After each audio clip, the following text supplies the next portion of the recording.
रमजान महिन्याचा चंद्र म्हणजे चांद काल शनिवारी 1 मार्च रोजी दिसून आला आणि आजपासून मुस्लिम बांधवांच्या उपवासाला सुरुवात झाली। आज 2 फेब्रुवारी रोजी रविवारी सायंकाळी पहिल्या रोजेचा इफ्तार होणार आहे।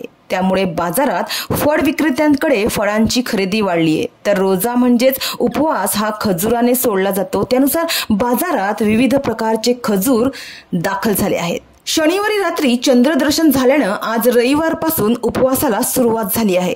इस्लाम धर्मात रमजान महिन्याला विशेष महत्त्व आहे। रमजान हा इस्लामिक चंद्र कॅलेंडरचा 9वा महिना आहे, जो अत्यंत पवित्र मानला जातो। या महिन्यात मुस्लिम बांधव मनाने अल्लाहची उपासना करतात, म्हणजेच इबादत करतात आणि रोजा ठेवतात।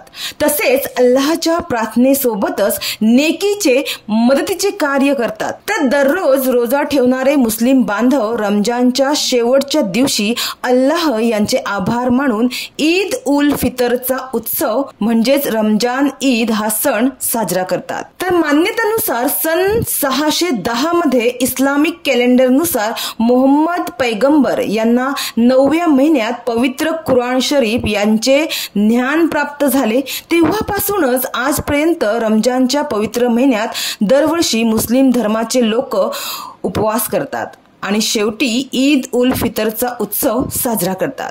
इस्लाम धर्मात रमजान महिन्याचे विशेष महत्त्व आहे। या संपूर्ण महिन्यात मुस्लिम समाजातील महिला पुरुष ईदपर्यंत लहान मुले सुद्धा सूर्योदय ते सूर्यास्तापर्यंत उपवास करतात। तर रोजा ठेवण्याव्यतिरिक्त या महिन्यात अध्यात्म आणि एकता दर्शवण्याचा एक विशेष प्रसंग देखील मानला जातो।